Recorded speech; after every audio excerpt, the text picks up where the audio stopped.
Olá pessoal, estamos começando mais uma dividida aqui pelo canal Sombra Tricolor. Muito obrigado pela sua audiência.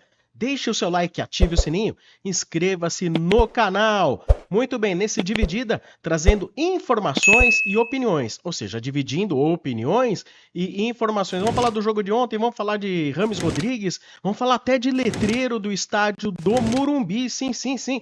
O São Paulo passando por transformações. Já já a gente fala, mas começando, vamos falar sobre Rames Rodrigues. Segundo o jornalista Alexander Vieira do Estadão, é o seguinte, o Rames Rodrigues ele abriu mão de 17 milhões de reais que teria a receber ainda do São Paulo se completasse o seu contrato até o final de 2025.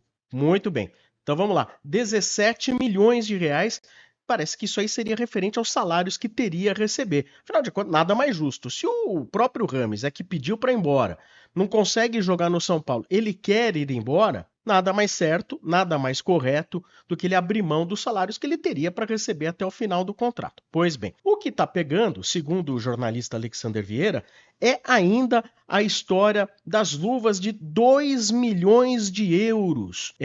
O que são as luvas? As luvas é mais ou menos como se fosse um prêmio que você paga para o jogador para ele assinar um contrato contigo, que é além do salário. Só que essas luvas, elas costumam ser proporcionais ao tempo de contrato que você tem. Se você não fica lá, se as luvas eram de 2 milhões de euros para você assinar um contrato e o seu contrato era de 2 anos, o normal é que você pegue o proporcional e pague pelo proporcional e não pagar pelo integral.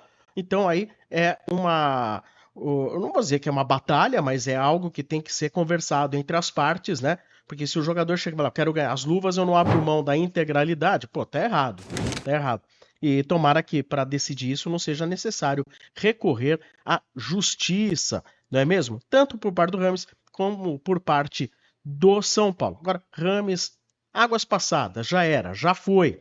Bola para frente. Bola para frente que chega com o Diego Costa. O São Paulo anunciou nesta quinta-feira a renovação do contrato do Diego Costa. Há quem não goste, há quem goste, eu gostei.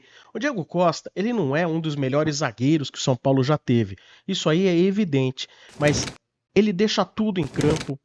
É um cara raçudo e também não dá para dizer que é um mau zagueiro. Também não dá para dizer que é um mau zagueiro. Acho ele um zagueiro de razoável para bom, mas que, poxa, às vezes ele tem algumas participações excelentes. A participação do Diego Costa contra o Palmeiras, e assim como em tantas outras, foram participações muito boas de um bom zagueiro. Tem gente que vai torcer o nariz. Eu gostei da extensão. E você? Você gostou dessa extensão? Até o fim de 2028 fica o Diego Costa no São Paulo. Ou seja, é um cara que está valorizando o São Paulo. Aí tem gente que vai dizer, não, só renovou porque não vem ninguém da Europa querendo ele.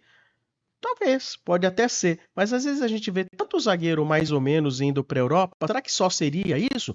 Ou será que ele, de repente ele é um cara que tem apreço pelo São Paulo? Fala assim, olha, entre ganhar muito bem fora e ganhar bem, eu prefiro ficar onde eu estou, onde eu torço, para o time que eu gosto, o time que me revelou, né? Acho que às vezes é questão da gente dar uma valorizada na prata da casa. Então, parabéns ao São Paulo pela renovação do Diego Costa e parabéns também ao Diego Costa. Em relação a esses meninos que vêm, sobem da base e às vezes são criticados, eu vou falar um negócio pra vocês.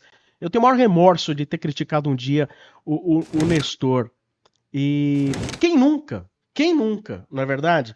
Pô, como eu contei para vocês em alguma outra live aqui, quando eu vi a comemoração do Nestor, depois do título do São Paulo, lá nos camarotes do Mineirão, eu falei, pô, meu, isso não é só comemoração de um cara que tá dentro de um grupo, é um cara que você vê, ele é São Paulino, torce muito pelo tricolor, dá para você sentir ali que foi uma comemoração muito acima da média, né? Mostrou o quanto ele gosta do São Paulo. Vamos torcer para que outros jovens que venham aí, eu prometo ter muito mais paciência com vários jovens, até com o Juan. Prometo ter muita paciência, até com muitos jovens, inclusive o Juan. O Juan que fez bom jogo. Por falar em bom jogo, entrou bem no jogo contra o Água Santa. Vamos falar a respeito de alguns aspectos da partida, principalmente em cima da coletiva do Carpini.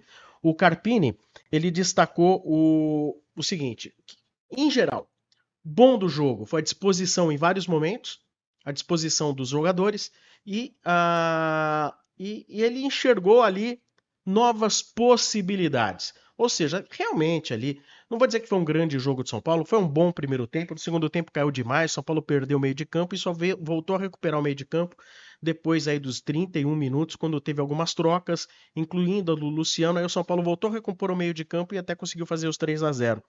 Mas assim, vamos lá. Quando ele fala, olha, gostei da disposição e de algumas novas possibilidades, eu entendo, por exemplo, que ele enxergou muito bem o Moreira, indiscutível, indiscutível. Eu não tenho dúvida que o Moreira desenvolve um futebol melhor do que do Igor Vinícius. Tudo bem, cara, eu não tô pedindo, manda embora o Igor Vinícius, não. A gente precisa de titular, precisa de reserva, tem o Rafinha mais veterano.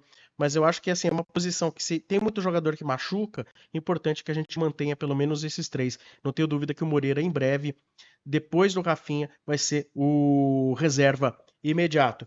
Entendo que Alan Franco e também Ferrarese deixaram também uma boa impressão. Bom, o Ferrarese já tinha me deixado uma ótima impressão no começo dele no São Paulo. Agora ele tem que apresentar as credenciais dele para o novo treinador, que é o Carpini. Acho também que o Bobadilha deve ter agradado bem o treinador. Acho que o Eric deve ter agradado. E por que não o Juan? O Juan entrou bem, fez uma grande jogada lá, batalhou. Olha, o Juan é o seguinte, às vezes ele dá umas mancadas, e principalmente em finalização, mas não dá para dizer que ele não é um cara que põe o coração na ponta da chuteira. Ontem ele ganhou uma bola dividida na linha de fundo, deu um drible desconcertante no jogador do Água Santa. Foi um lance bonito, depois tocou pro Eric e o Eric passou a bola errado. E depois ele teve um grande lance de oportunismo fazendo o gol. É isso que a gente espera do Juan, bem mais próximo daquilo que a gente viu ontem na partida contra o Água Santa. Vocês concordam que os jogadores que ele conta como boas possibilidades seriam esses? Por exemplo, Moreira, os zagueiros, Ferrarese, Alan Franco, Bobadilha, o Eric e o Juan entendem assim também? E quanto à questão, ele foi questionado a respeito de usar o Moreira na lateral esquerda se necessário. E o Carpini ele foi muito franco, ele não gosta de improvisos. Não gosta de improvisos. Ele falou assim, só em último caso, se o jogador achar que vai dar para jogar bem, mesmo assim ele destacou que o Moreira pelo lado esquerdo vai jogar com o pé direito, o time vai perder profundidade por aquele lado do campo, o que eu acho que ele tem toda a razão. Então, assim, para quem conta muito com a história, de repente, olha, se o Wellington não jogar tem o Moreira, eu não contaria não, porque o Carpini ele não se mostrou favorável a improviso, não só nessa posição como em outras, ele não gosta de improvisos. Ou seja, o São Paulo está em busca sim de lateral esquerdo, como está em busca de zagueiro com pé esquerdo e como deixou claro o Carpini, apesar dos elogios ao Juan, está em busca de centroavante. O São Paulo, aliás, gente, precisava nem o Carpini dizer, né? Qualquer torcedor que acompanha bastante o São Paulo sabe que o São Paulo precisa, assim, no mínimo de mais um lateral esquerdo e no mínimo um reserva pro Caleri. Enquanto o Juan não amadurecer e não mostrar que tem capacidade de ser o reserva imediato, óbvio que o São Paulo precisa sim de um centroavante reserva pro Caleri. Mais duas informações aqui a respeito de ainda do elenco do São Paulo. Segundo informações do site gol.com, o São Paulo, o Wellington que vem enroscando para renovar com o São Paulo. O São Paulo já tinha feito um approach com o Wellington já no ano passado e o Wellington vem negando renovação com o São Paulo. Consta, de acordo com o site gol.com, que quem vem babando em cima do Wellington é o Botafogo do Rio de Janeiro. Se o Wellington for embora, você vai sentir falta do Wellington? São Paulo deve se esforçar ao máximo para fechar esse contrato, renovar o contrato com o Wellington? Comente aqui no Dividida, tá? E uma última informação, essa vem do jornalista Gabriel Sá. Já começaram as mudanças do letreiro do estádio do Murumbis. Inclusive o Gabriel Sá mostrou fotos, né? Já tem lá um guindaste, pessoas lá arrancando os letreiros que tem lá, Morumbi, Estádio Cícero Pompeu de Toledo, né? Inclusive o Gabriel Sá teria tido acesso a um projeto do letreiro, do novo letreiro, onde já estaria escrito Morumbis. Então em breve a gente vai ter lá Morumbis. Embora o naming rights agora tenha sido adquirido pela Mondelez e agora seja Morumbis, tinha que dar um jeito lá de manter de alguma maneira o nome Cícero Pompeu de Toledo, né? Eu acho que o nome do Cícero Pompeu de Toledo não pode ser apagado assim Todo mundo entende, porque não deixa de ser o Cícero Pompeu de Toledo, que tem aí o name rights agora cedido a Mondelez, Chocolate Bis, aí vai virar Morumbis.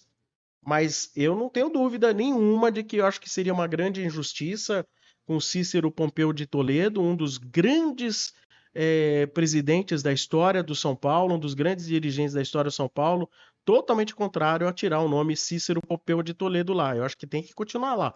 Estádio Morumbis e embaixo teria que ter algum letreiro escrito Cícero Pompeu de Toledo. De alguma maneira tem que ser mantida a homenagem ao ex-presidente São Paulino. Qual a sua opinião a respeito disso? Apaga o Cícero Pompeu de Toledo e depois de 3 anos, quando acaba o name rights e não há renovação, volta, virou banco de reservas, agora o Cícero vai para o banco, agora você volta. Sou totalmente contrário a essa situação e manter ali na fachada Cícero Pompeu de Toledo de maneira nenhuma vai diminuir o name rights estádio Morumbis, tá bom? Muito obrigado pela sua atenção aqui no Dividida. Repito, deixe o seu like, ative o sininho, inscreva-se no canal. Até a próxima!